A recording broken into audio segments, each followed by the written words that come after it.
Hello there, great person, and welcome to another reaction to a science video. This time we're gonna watch we why we should not look for aliens. The Dark Forest. Yeah, that's probably about why aliens would stomp us or be bad for us. So it's from Kurzgesagt. And next week, by the way, I'm planning to do a C video. So if you have got any preference there, just let me know in the comments. For anyone who wants to decide there or give me some hints as to what I should do there. And yeah, looking for aliens horror stories. So yeah, I really do like alien horror. So this is like an intersection of both of my interests, like horror stories and aliens. Perhaps there are aliens in my horror stories. You ever thought about that? Yeah, whatever. Let's just get into this. Let's see what horrors await us. And yeah, let's get going.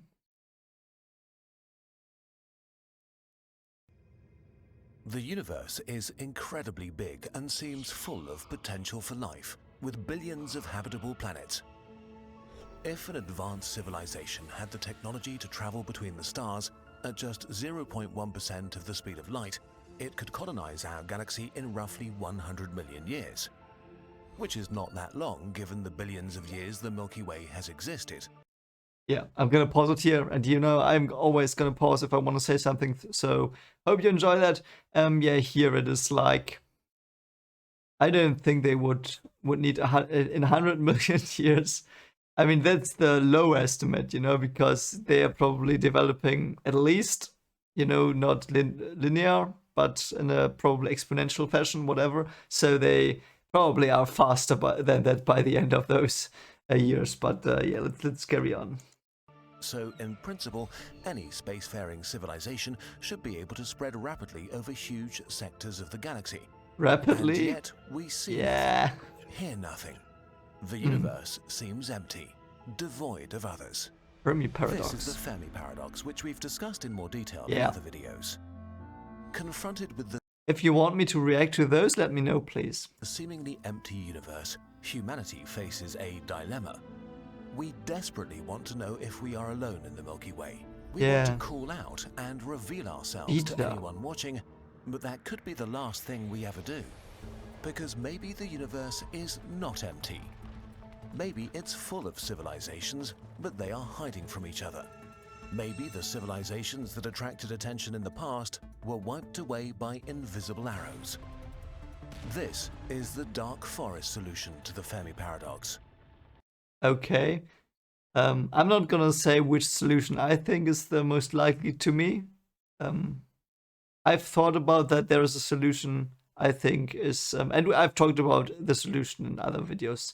So yeah, but let's see. This one I don't know. So is it like? Let me guess. So it's like alien civilizations will just throw suns at them because they can. Because like if last week we had this great scale by the guy, I forgot Katastrophe, I think.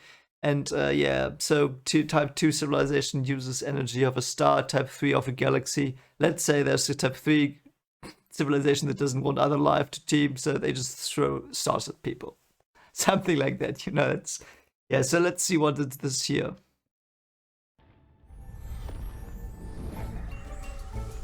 Bit like the Reapers in Mass Effect, I think. The way of life. The hunter awakes in his hiding place and carefully listens for suspicious noises from the thick undergrowth before he gets up. Another night has passed without incident. The forest is dark and full of fog.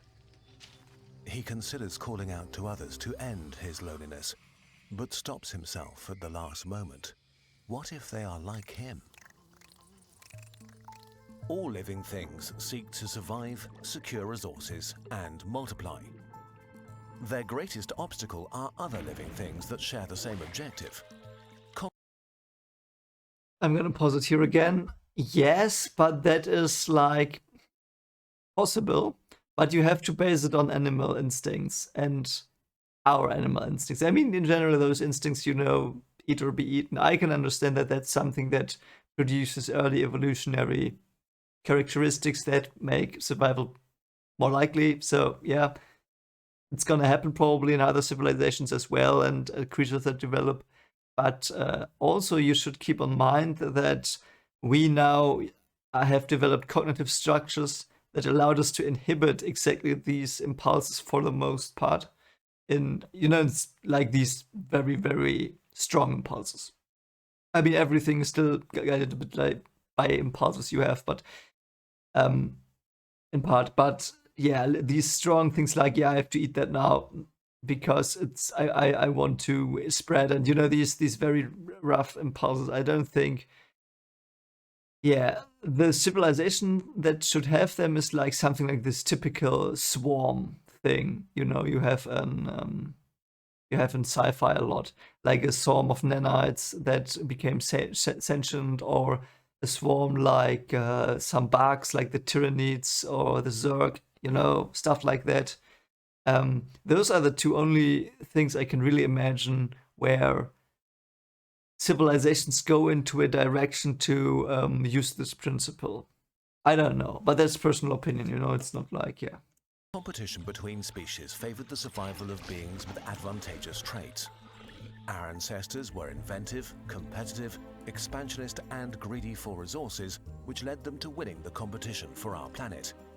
Today, most other animals are so utterly at our mercy that we wipe out about a dozen species a day, just as an unintentional byproduct of how we like to run things. That's, by the way, an interesting thing. They always say that, but I think they discover 10 times more species every day than are destroyed. So this is just a one-sided thing, but I understand why they do it here, because to give you the context, not a context, a metaphor to how this would work, perhaps. Though I would argue again, we are the dominant species because we have cognition, so they would either not have cognition or a metacognition that is, so high that they don't understand us anymore. I think if you can communicate with each other, then I think, depending on what evolutionary way you had, but I think it's probably likely that there are these basic impulses and things you develop in every species just because of evolution. I think I would have to read up on that, but I think so. So yeah, they are probably at least having some basic motivations, and yeah, the social motivation is one that developed a bit later from another one that is more primal. It's the exploration drive. So but it's its own thing now, and so the social aspect of your brain that that exists, and it exists in some mammals, I think, as well, in very, very limited capacity. But yeah, I mean, it exists, and we have that, and that's why we can also overcome gaps in species and stuff like that, possibly. If we would find, like, let's say we find Asgard that are a bit dumber, and we could talk to them. We could talk to them, and we could try to understand them, and they could try to understand us. And there might be, it's like, I think society as a construct that aliens have, if they have society, they will probably have a means of, not just destroying things, I guess. But humans are more than individuals.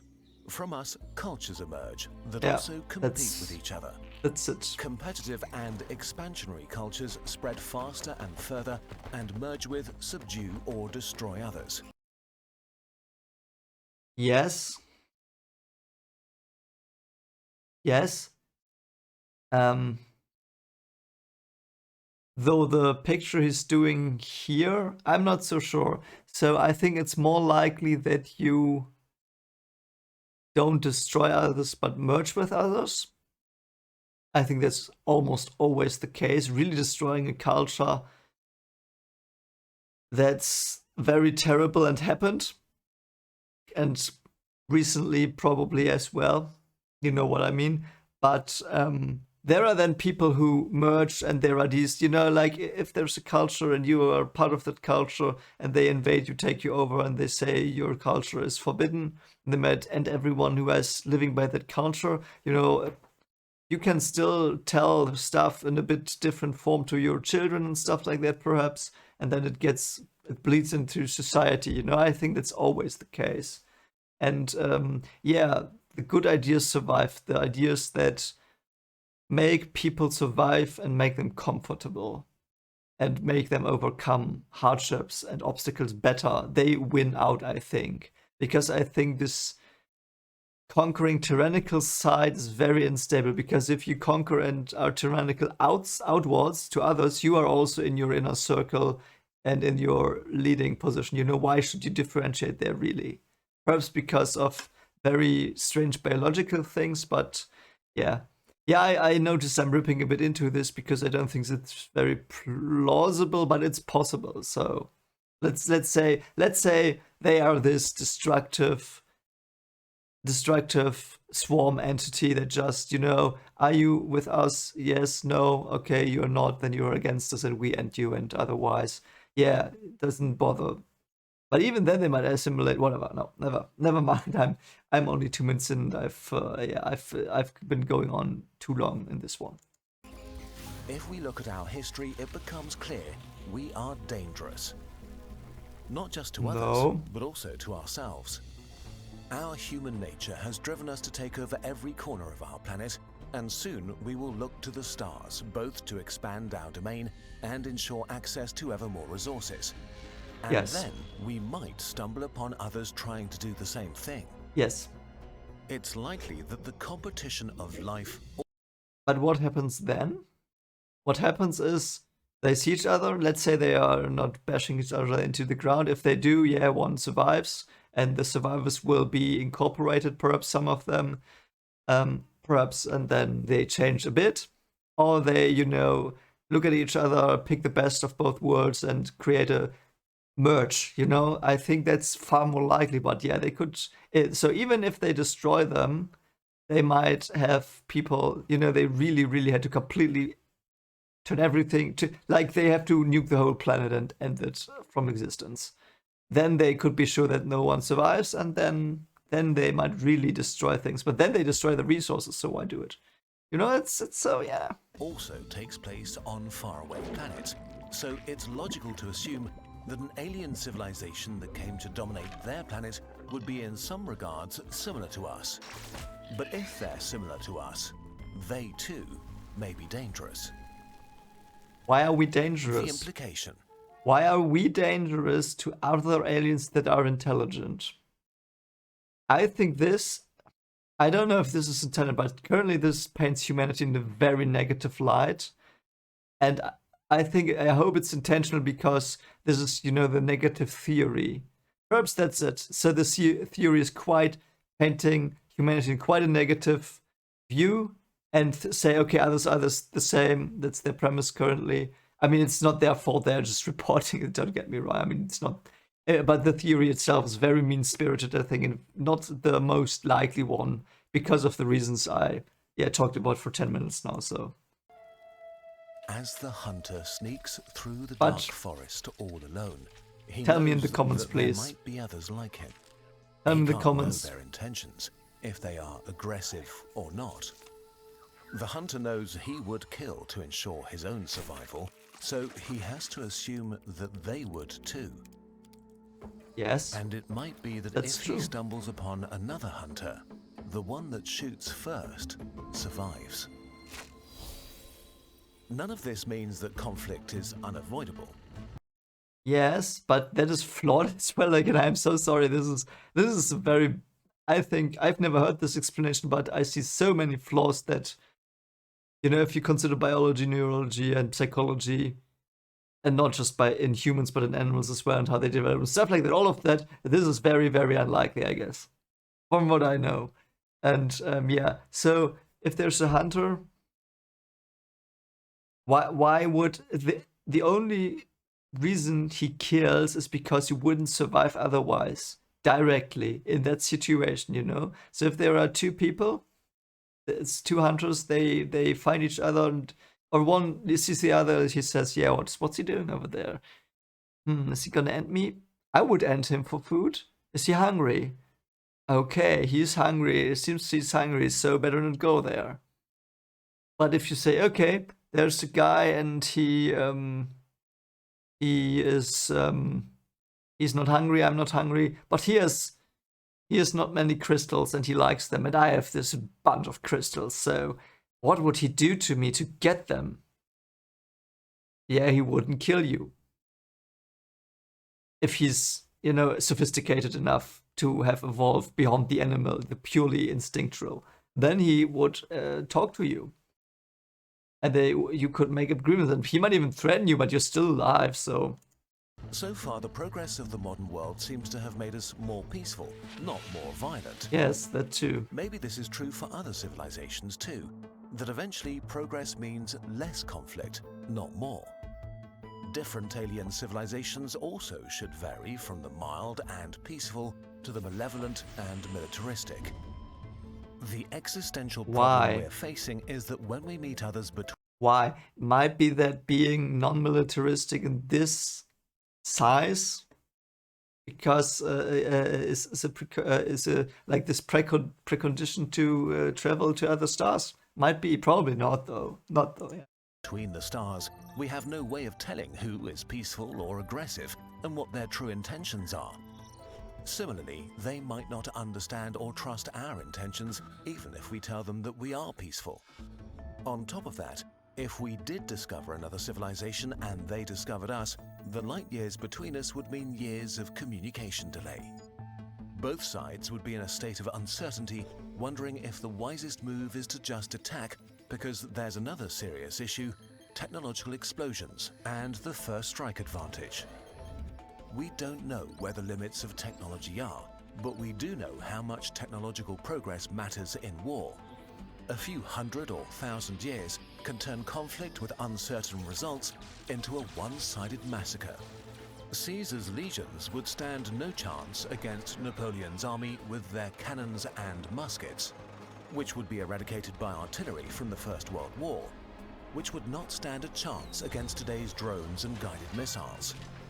So the power level of different civilizations may vary massively, and even if not, between the time it takes us to detect another civilization and us saying hi, we might already be hopelessly behind on the tech tree. Which is bad enough, but the nature of interstellar conflict makes this worse. If your opponent is light years away, sending an invasion fleet takes so long that by the time it arrives, it might be hopelessly obsolete. I'm so sorry. Why are they so bent on the sublight thing? Why? Why do they never say we might travel with more than light speed? It's so funny. It's getting stupid. Slowly getting really stupid. I don't know why they never mention that as a possibility anywhere, you know. Yeah, I know it's not the current science, but it's not that much science fiction. I think it's not that implausible to think that we have faster than light travel in 1,000 years. So, whatever. So, war between civilizations might be just about eliminating the other to remove an existential threat to yourself. Someone else who might be so scared of you that they attack the first chance they get. In this environment, the only way to guarantee a win is to strike with such force and speed that the target has no chance of survival or time to counterattack or escape to seek revenge later. The stakes are the highest possible, with no room for error. If we assume that the majority of civilizations live on planets, that leaves them pretty vulnerable. All you need to do is throw something massive at a planet to make it uninhabitable. Like a sun. So the ultimate interplanetary annihilation weapon is probably something like a relativistic kill vehicle. A missile shot at a planet at a significant fraction of the speed of light. For example, a missile the size of a person going 95% the speed of light has as much energy as all nuclear bombs on Earth. If you shot a few dozen at the civilization you wanted to wipe out, success would be fairly certain. Even a single hit would suffice. Yeah, this is getting more sci-fi than the faster than light travel I just proposed, because to get things to those velocities you have to have a lot of energy and you have to hit it, to calculate the trajectory. You have to hope that, I don't know, this is so, yeah. very, very, very based in the current time. You know, it's not that creative, this theory. This is not that absurd of an idea. A civilization only slightly above us on the Kardashev scale would have enough energy to send multiple strikes against every planet it suspects of harboring life. What makes Yeah, but why would someone just do that? I'm sorry, why? This is like, yeah, someone's on my backyard, I'm gonna enter him with my shotgun. Even though it's, you know, day and whatever. these weapons so sinister, I can't take this idea seriously, I'm sorry. Since they would be so fast that it might be impossible to protect yourself effectively against them once they're launched. And they can only hit one side of the planet as well. Lengthy affairs, by the way. rapid winner-takes-all situations, where the first one to shoot wins. This makes any civilization an existential threat to any other. And if every civilization is an existential threat to every other, there may be only two kinds of civilizations out there. Quiet ones and dead ones. So, what should we do? Should we? I'm so sorry, this is so stupid. Oh god, it's probably not stupid, but there are so many what ifs in there. What if there are other aliens? What if they are not like us? Or what if we communicate with them by this way? Then what if they think this? What if they then do this? And what if we then think that they think this? And what if we then do this? I'm so sorry, this is... I mean, it's not, you know, on Kurzgesagt, but oh god, I would like to talk to someone who believes this. To get their point better, because I know they're trying their best with these videos, but I really don't. You probably could make that argument stronger than they do here, and I would be interested in that, really. I really would be interested in that argument. Because currently it's just many, many what ifs to have a solution that doesn't seem very likely, so yeah. Do we worry? It's unlikely that anybody has noticed humanity yet. The radio signals we've transmitted in the last 100 years traveled a relatively tiny distance and have long decayed into unreadable noise. At our technological stage, if we don't actively try to get noticed, and if nobody specifically looks at our pretty unremarkable solar system, we'll stay hidden. But one day we will venture into space in a serious way and need to consider these kinds of questions again. We don't know if there are others or if we are going through the forest alone. But we have no way of knowing for sure. For the time being, it seems the best we can do is to carefully listen. And even if we see others step into a clearing and make themselves known, we should not reply right away, but carefully watch them from the undergrowth. Perhaps we are also thinking about this all wrong by allowing our primitive brain that evolved in the context of the gruesome competition of life to conjure fears of predatory aliens all around us. Yes, and he even says it. You were just talking about the animalistic part, not the cognitive part. Maybe the fact that we are looking at the... That cognitive part, by the way, that is responsible for abstractions. So it's responsible for like things like developing mathematics and stuff. So the only way really would be if it's programmed by some a-hole, you know, like a nanite swarm, or if they really evolved to travel into space by random coincidence, and then by random coincidence could somehow travel faster than light to get to us and have weapons and whatever all evolved. You know, it's... I don't know. Both of these possibilities are probably for the situation that someone's really being a Richard and is just actively trying to wipe out other stuff from, you know, from this godlike level, you know, or by being an idiot, or by being too confident in themselves and being lazy, and then these things they created are going out of hand, like a certain virus, and yeah, whatever, you know what I mean, but... Oh god. Universe like this is that is probably the most... I'm so sorry for this, all this talking, but you know, I just have to get this out. The most likely thing why everything's gone and ended by some entity like a swarm or a nanite swarm, insect swarm like aliens, all this stuff is because somebody made them and was too stupid to contain them because they were lazy and wanted to use them for something lazy, and then that's probably the only thing I can think of why this should be. Sign that we are not grown up yet as a species. There could be a friendly, welcoming community of alien civilizations waiting to hear from us when we are ready. I like the left one of the for potato. Now, the good news is there is actually little we need to do. We just need to be thoughtful about the signals we send out into the galaxy. We need to watch the sky and learn more about our galaxy, our forest. Because whatever the nature of our forest is, full of dangers or friends, or nobody at all, only careful observation can tell. So, let's do that.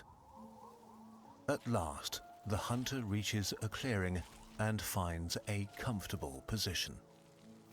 Slowly, the sun melts the fog away. Lost in thought, he admires the vegetation until suddenly, he is eye to eye with another hunter, frozen in terror, just like himself.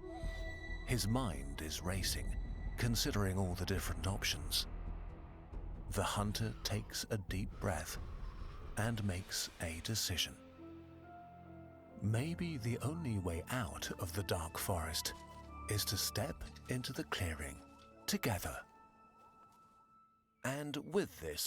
Yeah, by the way, now that I think about it, one of the things animals do when they're testing those is like carefully go there, really actively going towards stuff, and then, putting their little paws on something or whatever, which is what we don't really do that much anymore. So even the animalistic side would probably, in this situation, if they see another entity, they would really also, they never. When are they hiding? When are they hiding? I mean, some animals probably hide quicker than others, and then but anyway, I'm sorry that this one got me talking so much. I hope you don't mind it. I will put a disclaimer on the front. So anyway, if you still like this, consider liking, subscribing, and ringing the bell. And I think. Yeah, let me know in the comments. Do you think this is a likely scenario that they described here? It's possible, yes, but is it a likely one, or is it just like, yeah, we have 1,000 but ifs and then this might be so? Anyway, let me know. I hope you have a great day and see you next week. Bye.